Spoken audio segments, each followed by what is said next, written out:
자, 그래서 단기 균형이요.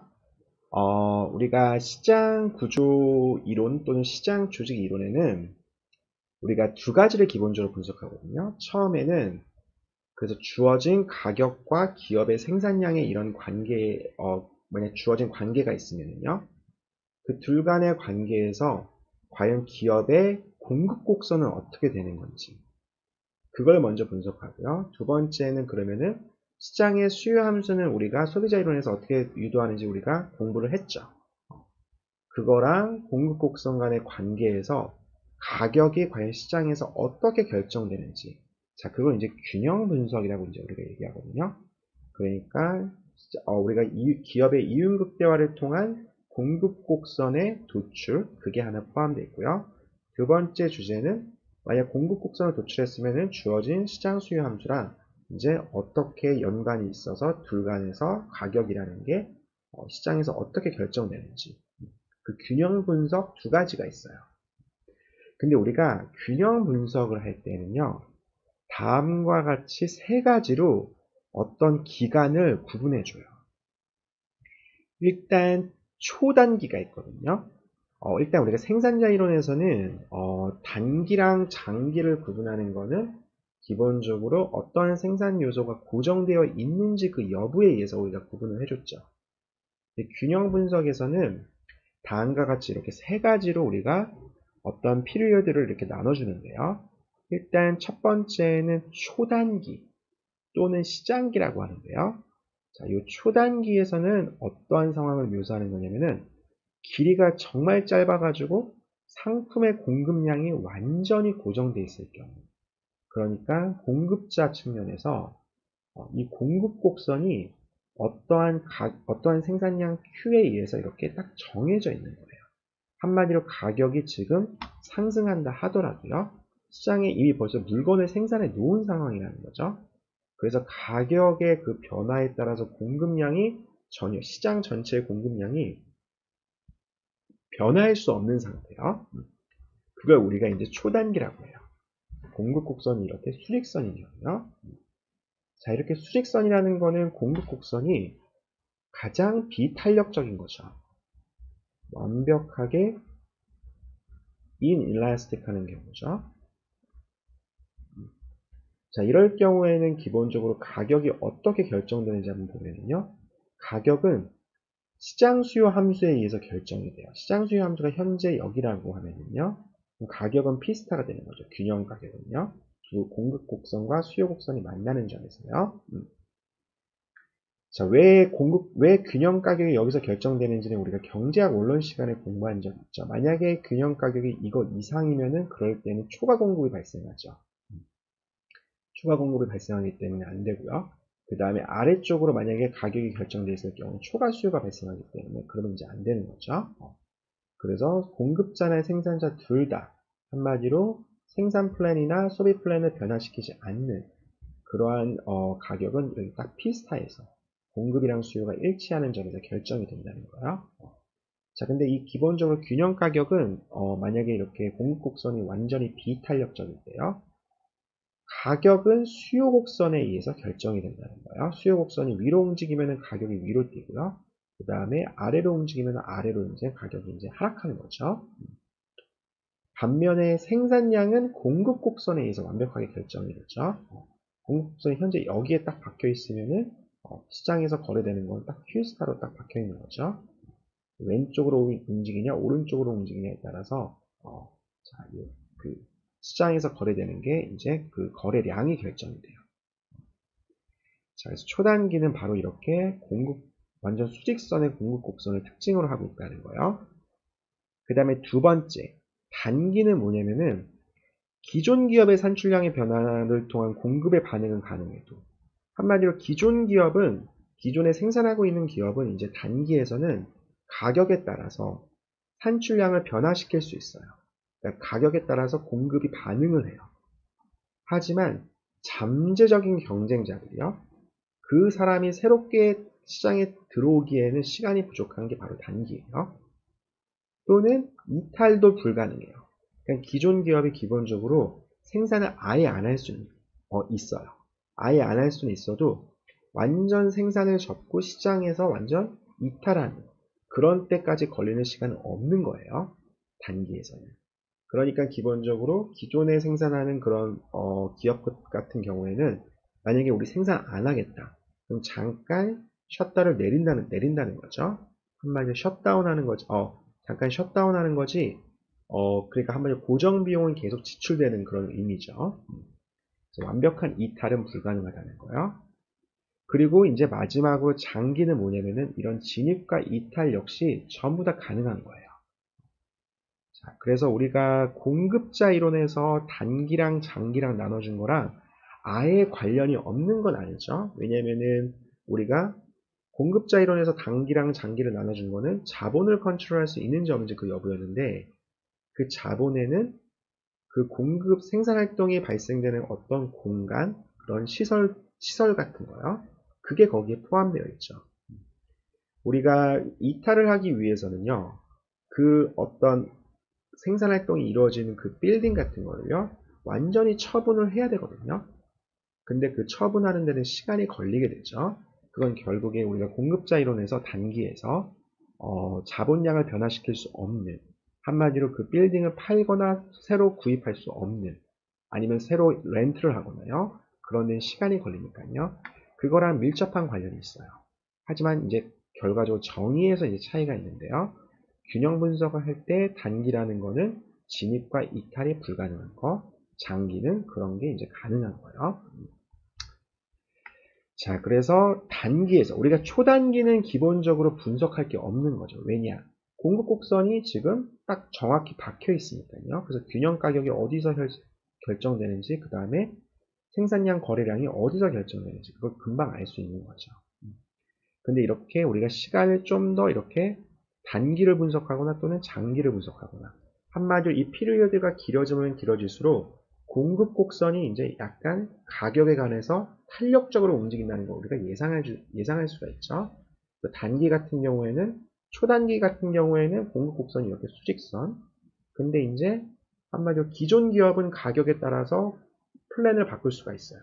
그러니까 가격에 따라서 이렇게 살짝 이렇게 탄력적으로 이렇게 된다는 걸 우리가 알 수가 있죠. 장기 같은 경우에는 새로운 기업이 추가적으로 들어올 수가 있어요. 그러니까 주어진 가격에서 한마디로 더 많은 기업이 들어올 수도 있는 거죠. 그래서 더욱더 탄력적으로 이렇게 한마디로 공급 곡선이 이렇게 점점 완만해진다는 거, 그러니까 가격에 관해서 공급량이 탄력적으로 움직인다는 거 알 수가 있죠.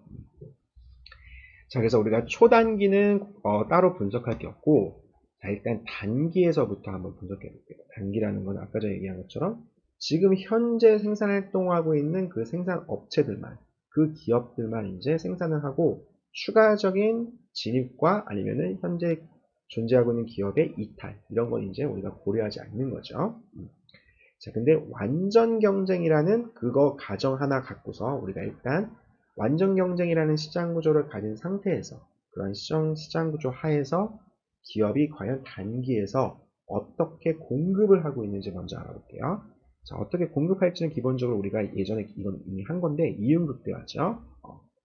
자, 그래서 완전 경쟁의 제일 첫 번째 조건에 의해서 각각의 개별 기업이 직면하고 있는 수요 곡선은 어떻게 되냐면은 각각의 기업은 주어진 가격을 그대로 받아들인다는 거예요. 자, 그래서 그게 의미하는 건 뭐냐면은 만약에 기업이 주어진 가격 P스타보다 가격을 높게 측정하면요, 그러면 이 물건을 사는 사람은 아무도 없어요. 그래서 기업이 마주하고 있는 수요 곡선은 이 P스타 위로는요, 이렇게 Y축에 딱 달라붙은, 한마디로 사는 사람이 아무도 없다는 거죠. 그리고 P스타에서는 살려고 하는 사람들이 엄청 많아요. 그리고 이제 P스타보다 아래로 있으면요, 그러면은 원래 시장 수요 함수를 이렇게 따라가지만은요, 기본적으로 이 현재 주어진 P스타에서 원하는 사람이 너무 많기 때문에 수요자가 엄청 많거든요. 그러니까 기업이 생산 기술, 지금 주어진 생산 기술로는 이 수요를 전부 다 충당할 수 없는 그런 케이스예요. 자, 그래서 일단 원래 시장 수요 함수는 이렇게 생겼는데요. 각각의 기업이 직면한 수요 함수는 딱 이렇게 생겼다는 거예요. 한마디로 너무나 많은 기업 업체들이 생산을 하고 있기 때문에 아니면 저 혼자 지금 생산을 하고 있더라도 가격을 높이면은 추가적으로 잠재적인 경쟁자들이 시장에 진입하기 때문에 그래서 결국에는 이 P스타 이상으로는 올릴 수 없다는 거예요. 자, 그래서 개별 기업이 직면하고 있는 수요 곡선은 일정한 높이를 갖는 수평선이 나는 거예요. 그 말은 결국에는 가격이 P스타로 정해져 있다는 거죠. 그리고 또 그게 의미하는 거는 한 개 수입이 P스타로 일정하다는 거죠. 하나를 더 팔면 결국 얻을 수 있는 건 P스타예요. 그래서 한 개 수입도 똑같은 수평선이 된다는 거예요. 그래서 여기서는 디맨드랑요, 수요랑 한 개 수입이 서로 같은 거죠. 이게 전부 다 P스타로 같은 거죠. 기업이 마주하고 있는 수요 곡선과 한 기업이요. 그 다음에 그 기업의 한 개 수입이 전부 다 P스타로 같은 거예요. 자, 그래서 이윤극대화의 산출량, 이거는 우리가 저번 10장에서 한 거죠. 그래서 P는 MC랑 같은 점에서 이렇게 된다는 거예요. 자, 그래서 우리가 이미 벌써 기업 이렇게 단기에서는 매몰 비용 때문에 손실을 보는 경우도 있다는 거 이미 얘기한 적이 있어요. 자, 그래서 이 그림 본 적이 있죠. 자, 다시 한번 생산 중단 조건, 언제 단기에서 이탈은 불가능하니까요. 언제 생산을 중단하는지 그걸 생각해 보면은, 그러면은 이제 다음과 같은 가정하에서요, 총 고정 비용이 매몰 비용과 정확히 일치할 때요. 자, 원래 총 고정 매몰 비용은 고정 비용의 한 가지 그런 이그샘플이거든요. 그러니까 매몰 비용은 회수할 수 없는 그런 비용이죠. 예를 들어서 제가 만약에 어떤 오피스텔에서 생산 활동을 해요. 타이핑하는 그런 생산 활동을 해요. 근데 오피스텔에 예를 들어서 페인트 칠을 새로 했어요. 그 페인트 칠을 하는데 들어가는 비용, 이거는 제가 생산 활동을 중단한다 하더라도, 그래서 시장에서 이탈한다 하더라도 회수할 수 없는 비용이죠. 이미 벽에 페인트 칠을 했는데요. 그걸 어떻게 회수하죠? 그럴 수가 없는 거죠. 그런데 예를 들어서 생산 활동을 하기 위해서 또 가구 같은 걸 좀 샀어요. 책상, 의자 같은 거요. 이런 거는 매몰 비용, 당연히 그거 예를 들어서 책상과 의자를 사는데 돈 100만 원을 썼어요. 그럼 100만 원 중에서 예를 들어서 어느 정도는 제가 회수할 수가 있는 거죠. 가구를 생산 활동이 끝난 다음에 다시 팔 수 있는 거니까요. 그래서 지금 원래는 매몰 비용은 그 중에 그걸 팔고 나서 남은 비용, 예를 들어서 80만 원의 가구를 다시 팔았어요. 그래서 저한테 남은 비용은 20만 원이죠. 이 20만 원은 회수할 수 없는 비용, 그게 바로 매몰 비용이 되는 거죠. 근데 원래 고정 비용이 매몰 비용보다 더 큰데 우리가 이 두 가지를 정확하게 그냥 같다고 가정할게요. 자, 그래서 예를 들어서 지금 생산을 언제 중단하는지 그걸 생각해 보면은 손실과 고정 비용을 이제 구분을 해야죠. 왜냐, 손실이라는 건 기본적으로 생산을 하면서 발생되는 그런 손실이거든요. 생산을 하면서 이 정도 손실이 발생한다. 그리고 오른쪽은 생산을 아예 안 했을 경우에는 고정 비용만큼 이제 손실이 발생하는 거니까요. 그래서 어느 게 더 큰지. 만약에 왼쪽이 더 크면은 생산을 이제 안 하는 거겠죠.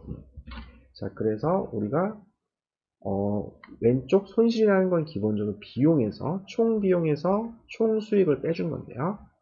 총 비용은 총 고정 비용에다가 총 가변 비용을 더해준 거니까요. 그래서 부등식을 이렇게 다시 써줄 수가 있죠. 이럴 경우에는 TFC가 왼쪽, 오른쪽, 좌변, 우변에서 날아가고 결국에는 우리가 이 부등식을 총 가변 비용이 총 수익보다 클 때 이렇게 다시 바꿨을 수 있죠. 이럴 경우에 이제 생산을 중단하겠죠. 자, 그리고 다시 한번 이 조건을 Q로 나눠주면요. 완전 경쟁 시장에서 총 수익이라는 거는 기본적으로 가격에다가 얼마만큼 생산했는지 그걸 이제 곱해준 거거든요. 그래서 이걸 양변을 Q로 나눠주면은 왼쪽은 총 가변 비용을 Q로 나눠주면은 평균 가변 비용이 되는 거죠. AVC요. 그 다음에 오른쪽은 그냥 P가 되는 거죠. 그래서 이럴 때 이제 AVC가 P보다 더 높을 때 그럴 경우에 생산이 중단된다는 거예요. 자, 그래서 지금 현재 이 그래프에서는 지금 AVC가 나와 있지 않는데, 그냥 원래는 우리가 average cost가 있고요. 단기에서 SAC가 있고, SVC는 그것보다 이제 살짝 낮은 거죠. SVC가 있는 거죠. SAVC요. 단기 총 평균 가변 비용. 단기 평균 가변 비용이요. 이 둘 간의 차이가 이제 평균 고정 비용이 되는 거죠. 자, 그래서 이 SAVC의 최저점. 자, 이것보다 프라이스가 높아야 된다는 거예요. 그래서 여기 이게 바로 그 셧다운 프라이스가 되는 거죠. 언제 생산이 중단하는지 그 기준점이 되는 거죠. 저 프라이스보다 단기 평균 가변 비용보다 프라이스가 낮을 경우에는 그럴 경우 생산하지 않고 높을 경우에만 이제 생산을 시작하죠.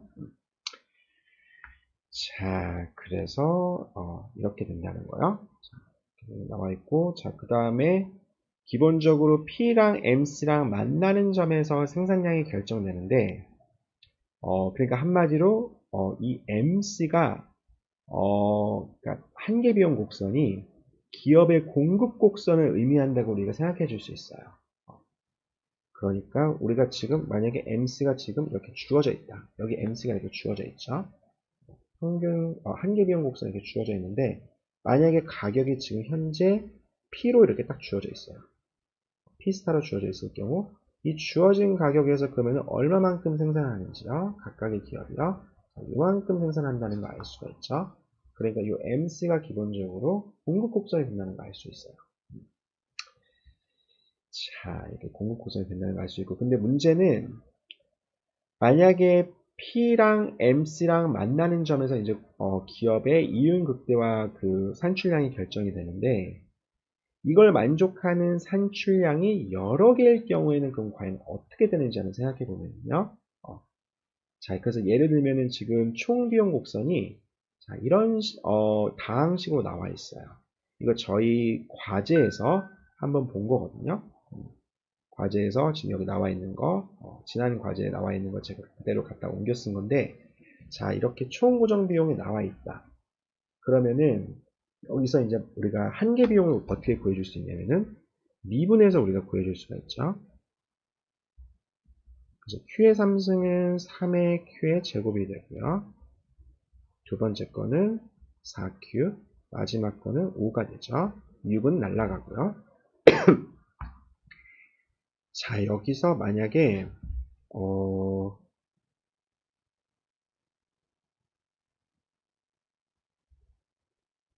여기서 만약에요.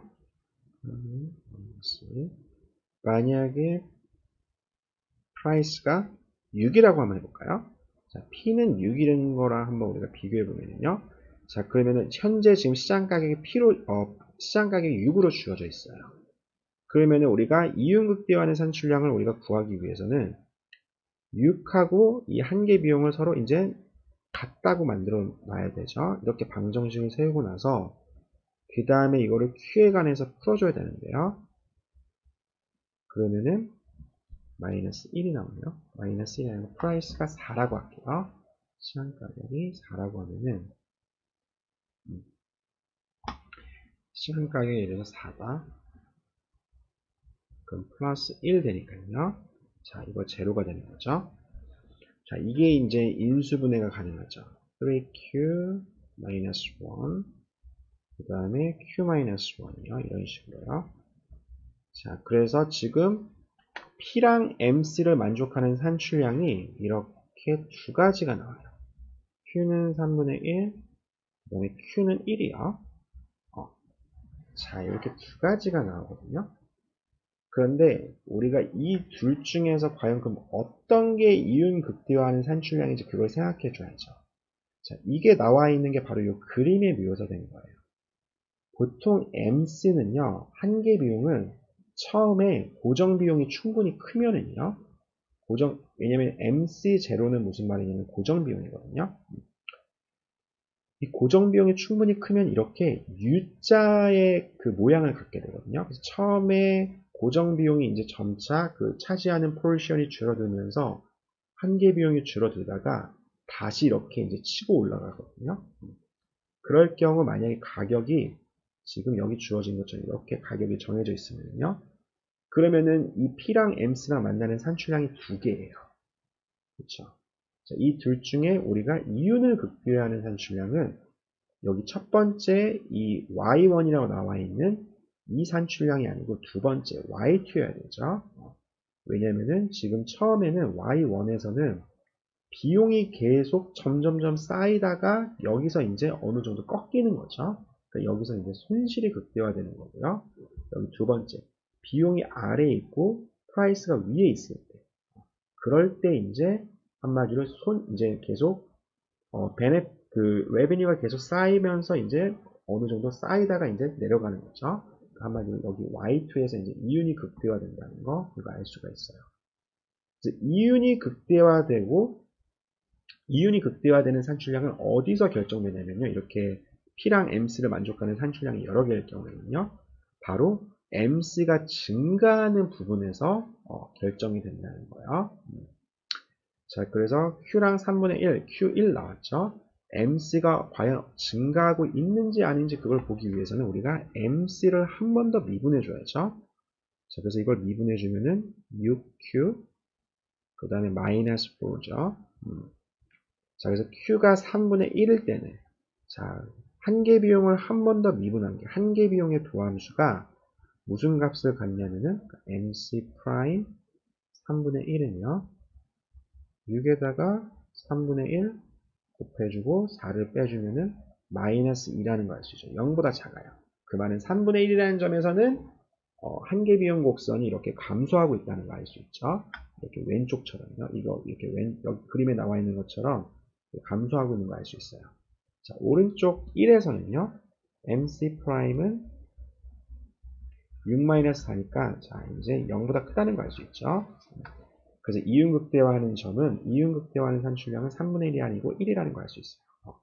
이윤극대화하는 산출량은 MC가 증가하는 부분에서 시장가격 P와 만나는 점에서 결정된다는 거예요. 자, 그러면은 단기 공급 곡선을 우리가 금방 알 수 있는데요. 자, 일단 기본적으로 증가하는 그 한계 비용 곡선 파트가 이제 말 그대로 공급 곡선이 되는 거죠. 주어진 가격이 예를 들어서 P3다. 그럼 P3랑 한계 비용 곡선이 만나는 점에서 이제 산출량이 결정되는 거거든요. 공급 곡선이라는 게 기본적으로 의미하는 거는 주어진 가격에서 기업이 과연 얼만큼 생산해서 시장에 공급하려고 하는지 그 의미니까요. 바로 이 한계 비용 곡선이 기업의 단기 한계 비용 곡선은 기업의 단기 공급 곡선이 되고요. 장기 한계 비용 곡선은 기업의 장기 공급 곡선이 된다는 거 우리가 쉽게 유추할 수가 있어요. 자, 이렇게 근데 문제는 한계 비용 곡선 중에서 이렇게 증가하는 부분을 우리가 선택해야 된다는 거예요. 그 다음에 두 번째로는 단기 평균 비용 곡선보다 가격이 아래다. 그러니까 예를 들어서 단기 평균 비용 곡선의 최저점, A점보다 가격이 밑에 있다. P1 같은 경우요. 그럼 이럴 경우에는 이제 생산을 또 안 하는 거죠. 자, 그래서 정확한 생산 단기 공급 곡선은 P가 P2보다 이하면은 이렇게 생산을 안 하고요. 그 다음에 P2 이상이다. 그러면은 단기 공급 곡선을 따라서 이렇게 이동한다는 거예요. 자, 그래서 아까 나와 있는 이 example에서 기업의 단기 공급 곡선 이제 계산해 보면요. 지금 이거는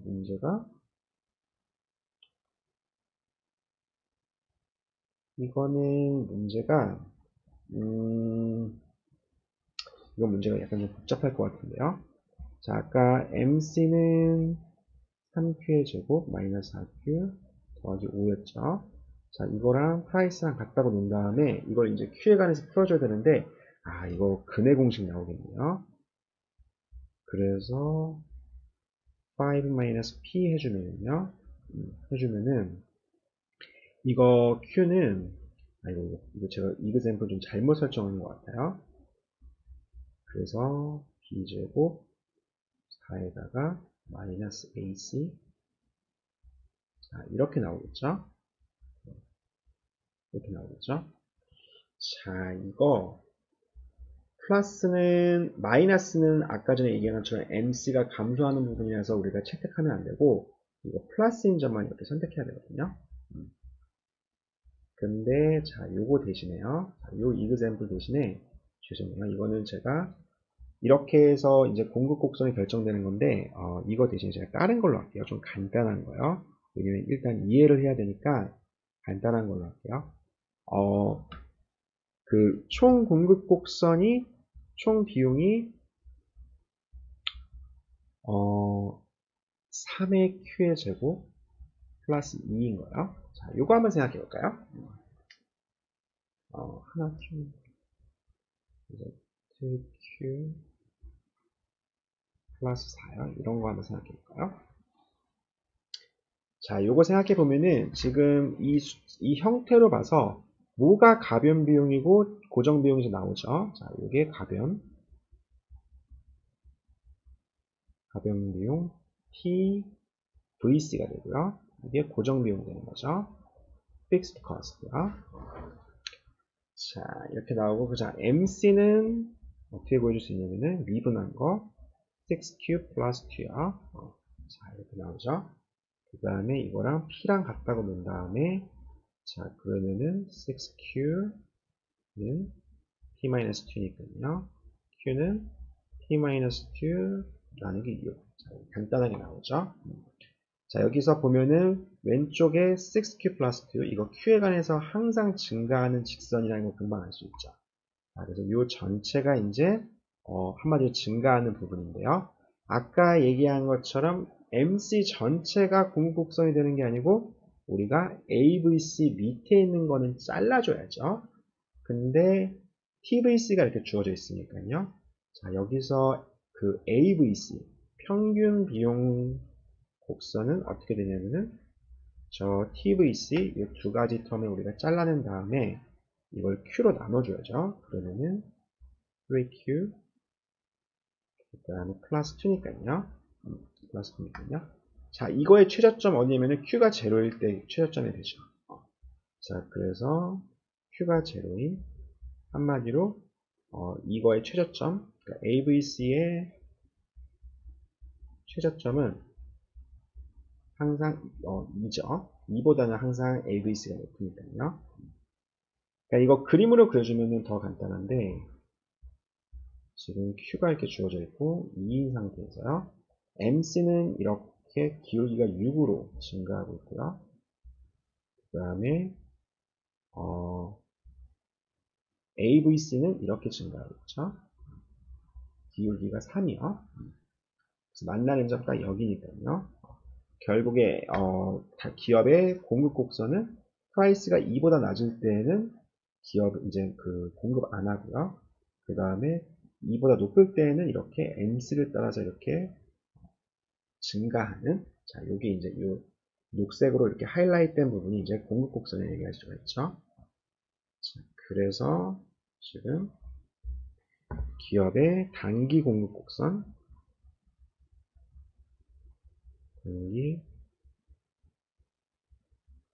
공급 곡선은 자, 어떻게 되냐면은 P-2 나누기 6이요. 만약에 프라이스가 2보다 높을 경우.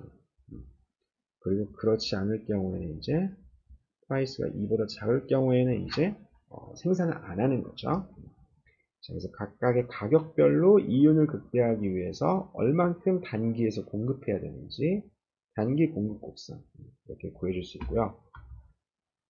자, 그 다음에 경쟁 산업의 단기 공급 곡선이요. 한마디로 이제 각각의 기업별로 우리가 공급 곡선을 구해준 다음에 그러면 이제 산업의 단기 공급 곡선은 그 산업에서 생산 활동하고 있는 모든 기업을 다 더해준 거죠. 그래서 지금 개별 기업의 단기 공급 곡선은 그러니까 산업의 단기 공급 곡선은요. 개별 기업의 단기 공급 곡선의 수평 합인데요. 지금 여기 그림을 예를 들어서 설명하면은 만약에 가격이 P바로 딱 주어져 있어요. 그때 기업 A는 QA만큼 생산하고요. 그 다음에 기업 B 같은 경우는 QB, 마지막으로 기업 C 같은 경우는 P바랑 만나는 점 QC만큼 딱 생산을 하죠. 그래서 만약 이렇게 세 개의 기업이 지금 현재 단기에서 생산하고 있다. 그러면은 P바에서 총 산업은 얼만큼, 이 산업은 과연 총 생산량을 얼만큼 공급하고 있는지 생각해 보면은 이 세 개 더해주면 되겠죠. 그래서 이렇게 수평을 이렇게 더해가는 거예요. 수평합이 돼요. 자, 그래서 예를 들면은 하나 더 예를 들면요. 지금 총 비용 곡선이 이렇게 Q제곱 플러스 1으로 주어져 있어요. 자, 그럴 경우 그리고 이런 기업을 가진 기업이 이런 비용 곡선을 가진 기업이 5개가 있어요. 자, 그러면은 각각의 기업의 공급 곡선은 아까 전과 똑같죠. MC는 2Q니까요. 그렇죠. 그래서 이거랑 P랑 만나는 점에서 공급이 결정이 되죠. 각각의 기업은 가격이 P로 주어져 있다. 그러면은 그거를 2로 나눌 그것만큼 이제 공급을 하는 거죠. 시장 가격이 2다. 그럼 딱 하나 공급하는 거죠. 근데 이런 기업이 5개가 있어요. 그러니까 그 마켓에 전체 공급되는 그 퀀티티는요. 5P 2가 되는 거죠. 그렇죠. 첫 번째 기업도 P over 2만큼 공급하고 두 번째 기업도 P over 2만큼 이런 기업이 총 5개가 있으니까요. 5개가 있으니까 일단 5 곱해준 이게 바로 이제 시장의 공급 곡선이 되는 거죠. 근데 이런 공급 곡선을 유도하는 데 있어서 우리가 다음과 같은 조건을 전제해야 돼요. 그건 뭐냐면은 생산 요소 가격이 불변이라는 거예요. 한마디로 지금 주어진 시장 가격에서 만약에 어떠한 기업이 P over 2만큼 생산을 해서 시장에 공급하려고 해요. 근데 만약에 이런 기업이 지금 현재 100개가 있어요. 그러면은 그만큼 공급하기 위해서는 생산 요소를 많이 수요해야 되는 거죠. 산업 전체가요. 만약에 이게 요소에 대해서 경쟁이 붙어버리면은 그럼 예를 들어서 노동이나 자본에 대해서 경쟁이 붙어버리면 노동의 가격이나 자본의 가격이 상승할 수 있겠죠. 우리가 그거를 고려해주지 않는 거예요. 가격이 불변일 때만 이렇게 기업이 5개 있을 경우 5개 그냥 5 곱해주고요. 10개 있을 경우 10 곱해주고 100개 있을 경우 100 곱해주고 이렇게 간단하게 산업 공급 곡선을 유도할 수 있는 그 기본적인 전제는 요소 가격이 변하지 않는다는 거예요. 기업의 숫자가 몇 개든 산출량이 얼마든 상관없이요. 만약에 투입 요소의 가격이 변화가 있을 경우에요.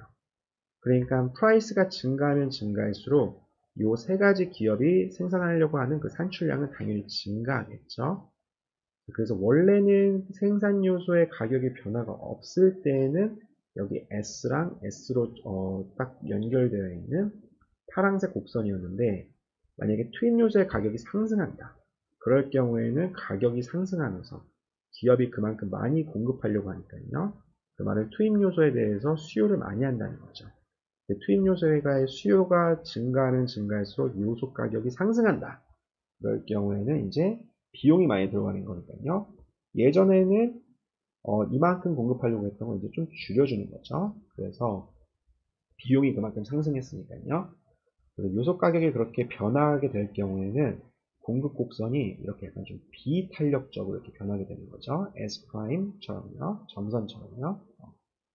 그래서 만약에 생산 요소 가격이 불변일 경우랑 그 다음에 생산 요소 가격이 반응이 있을 때랑 생각해 보면은 그러면은 그때 공급 곡선이요. 반응이 있을 때 공급 곡선이 이렇게 약간 좀 더 가격에 대해서 변화하는 움직임이 크지 않다는 거예요.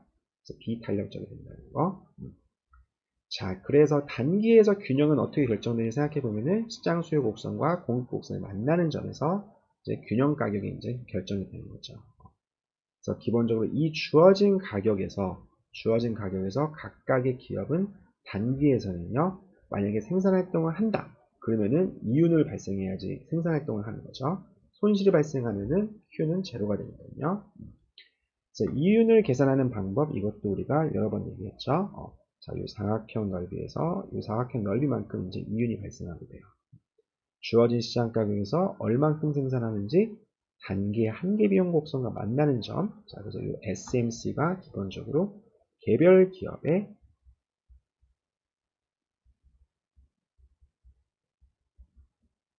공급 곡선이 된다는 거야.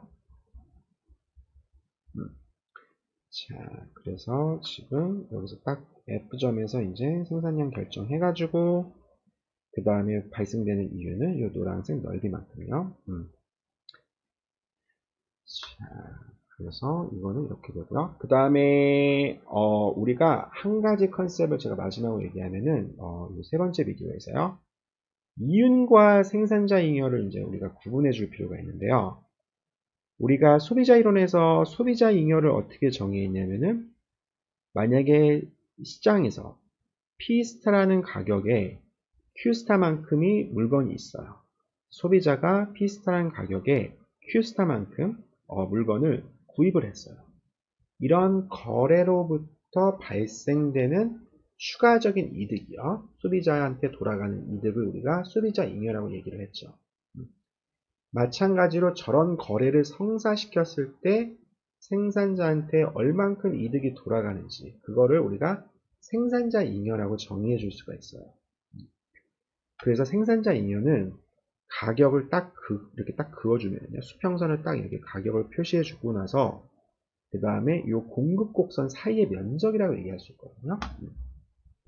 좀 더 일반적으로 공급 곡선이 이렇게 있으면요. 가격이 딱 이렇게 주어져 있어요. 그러면은 생산자 잉여는 여기 이 면적이요.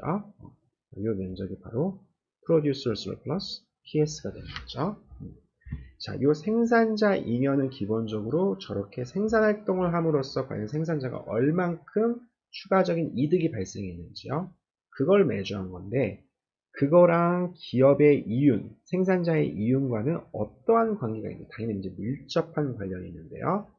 자, 이거의 관계를 알아보기 위해서는 우리가 이윤은 기본적으로 수익에다가 총 비용을 빼준 거죠. 그래서 우리가 이윤을 아까 전에 이 그래프를 통해서 나타내는 방법은 Q를 앞으로 뺀 다음에 그래서 P-AC요. 그래서 생산된 양에다가 P-AC 요거 빼준 거거든요. 아까 그래프로 돌아가면은 자, 생산된 양이 바로 이 사각형의 가로 넓이죠. 그 다음에 이 사각형의 높이를 생각해 보면은 자, 이 AC, Q에서 Q스타만큼 생산하죠. Q스타만큼에서 가격은 P스타로 고정되어 있고요. 그 다음에 평균 비용이 얼마인지요. 이 사이, 요게 바로 이제 P-AC가 되는 거죠.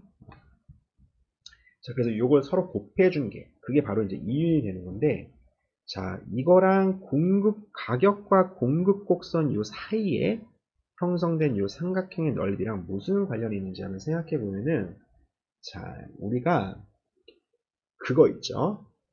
여러분들 경제 수학 같은 거 공부해 보면은 미분과 적분에는 되게 밀접한 관련이 있어요. 이게 되게 중요한 정리, 이게 기본적으로 그 칼큘러스에서 기본적인 정리라고 해가지고 Fundamental Theorem of Calculus라고 불리는 게 있거든요. 우리가 미분한 걸 다시 적분해 주면은 원래 오리지널 함수가 된다는 그거예요. 그래서 우리 이런 거 있죠. 그 노트에다가 쓰면은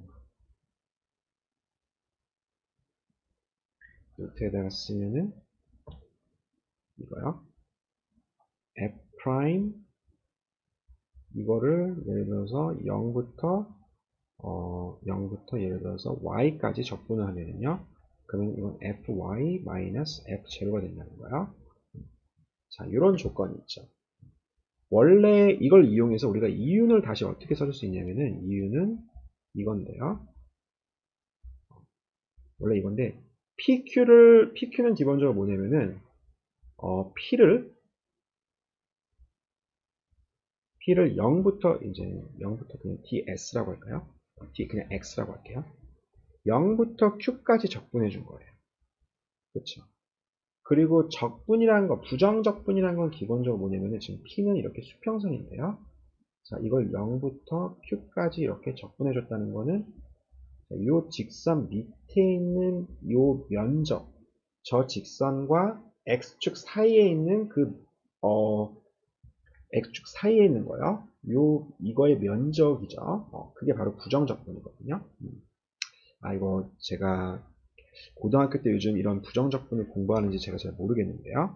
자, 어쨌든요. 그 다음에 이 총 비용은요, 총 비용은 기본적으로 이걸 미분한 건 한계 비용이죠. 그래서 우리가 한계 비용을 0부터 q까지 적분하면은요, 그러면은 한계 비용, 그러니까 여기서 위에서 본 것처럼 이 함수에 미분한 걸 적분하면은 원래 함수가 되는 거죠. 그것처럼 총 비용 곡선을 미분한 거, 한계 비용 곡선을 적분하면 우리가 총 비용 곡선이 되는 거거든요. 그래서 TC Q에다가 마이너스 TC 제로가 되죠. 근데 0만큼 생산할 때 총 비용은 그건 바로 뭐냐면은 총 고정 비용이거든요. 자, 그래서 우리가 여기 나와 있는 TCQ를 어떻게 쓸 수 있냐면은 0부터 Q까지 MC를 적분한 거야. 그 다음에 여기다가 TFC를 더해준 거야. 이렇게 나오죠. 이렇게 나오죠. 그래서 이거를 다시 써주면은요. 0부터 Q까지 자, 이제 적분끼리 묶어주면요. P-MCX요. 그리고 마이너스 TFC요. 이렇게 나오죠. 자, 그래서 여기 나와 있는 게 뭐냐면은, 자, 이게 바로 가격과 한계 비용 곡선. 그러니까 한계 비용 곡선이 기본적으로 기업의 공급 곡선이죠. 그 둘 간의 차이라고 이제 우리가 생각해 줄 수 있는 거죠. 그래서 P가 이렇게 있고, MC가 이렇게 있으면요. P랑 MC 사이의 면적을 0부터 Q까지. 자, 0부터 Q까지요. 자, 요 면적. 이게 바로 이제 이 첫 번째 부정적분이 의미하는 게 돼요. 거기다가 마이너스 TFS니까 우리가 첫 번째 거를 아까 얘기한 것처럼 생산자 잉여라고 부르거든요. 그래서 기업의 이윤은 기본적으로 생산자 잉여에다가 총 고정 비용을 빼준 게 돼요. 그러니까 둘 다 어떻게 보면은 기업이 생산 활동을 함으로써 얻는 이득을 둘 다 매주한 거예요. 근데 둘 간에는 이렇게 고정 비용만큼 차이가 있다는 거예요. 자, 그래서 이 둘 간의 관계에 관해서 얘기했고, 생산자 잉여는 기본적으로 이윤에다가 총 고정 비용을 더해준 거. 자, 그래서 마지막으로 이 example 한번 계산해 보면은요, 요거 한번 생각해 주면은, 총 비용이 q제곱 플러스 1이다. 그러면은, MC는요, 2Q가 되죠. 그렇죠? 그래서 그 비용 공급 곡선을 생각해 주면은요, MC equal P라고 놔준 다음에 이거를 Q에 관해서 풀어주면은, Q는 P 나누기 2가 되죠. 자, 이게 기업의 공급 곡선이 되고요. 자, 그러면은 이만큼 공급함으로써 얻는 이윤을 한번 계산해 보면요. 이윤은 P 곱하기 P over 2 그 다음에 P 곱하기 Q니까요. 여기다가 마이너스 P 나누기 2의 제곱 플러스 1을 빼준 거죠. 자, 이게 총 수익 total revenue 그 다음에 이거는 여기 나와 있는 총 비용이요. 자, 그래서 이유는 어떻게 정리가 되냐면은 P제곱 나누기 4 마이너스 1이죠. 자, 그래서 이게 되고 그리고 이제 생산자 잉여. 자, Q만큼 생산했을 때 기업의 생산자 잉여를 계산해 주면요. 그러면 여기 오른쪽에 MC 그래프가 나와 있거든요. MC가 지금 2Q죠. 원점을 통과하는 기울기가 2를 가진 그 직선이 되는 거죠. 프라이스가 지금 이렇게 주어져 있어요. 그러면 이 주어진 프라이스에서 과연 얼만큼 생산하냐면은 자, P over 2만큼 이렇게 생산을 하거든요. 만약 가격이 2다 그러면 1만큼 생산하는 거죠. 자, 그러면 여기서 지금 어떻게 되냐면은 여기서 요 생산자잉여 요 파란색 삼각형의 넓이를 구해주면은요 밑변은 지금 P고 높이가 P 오버 2니까요. 여기다가 2분의 1 더 곱해줘야죠. 그래서 P제곱을 4로 나눠줄 거. 그래서 기본적으로 이윤과 그 다음에 생산자 잉여는 자 마이너스 1만큼 차이가 나죠. 이 마이너스 1이 뭐냐면은 총 고정 비용량이고요. 그래서 생산활동을 통해서 기업한테 떨어지는 이득을 우리가 이윤 또는 생산자 잉여 둘 다 상관없이 매주할 수 있다는 거예요. 근데 이 둘 간의 차이는 총 고정 비용량입니다. 자, 여기 세 번째 비디오 여기까지 할게요.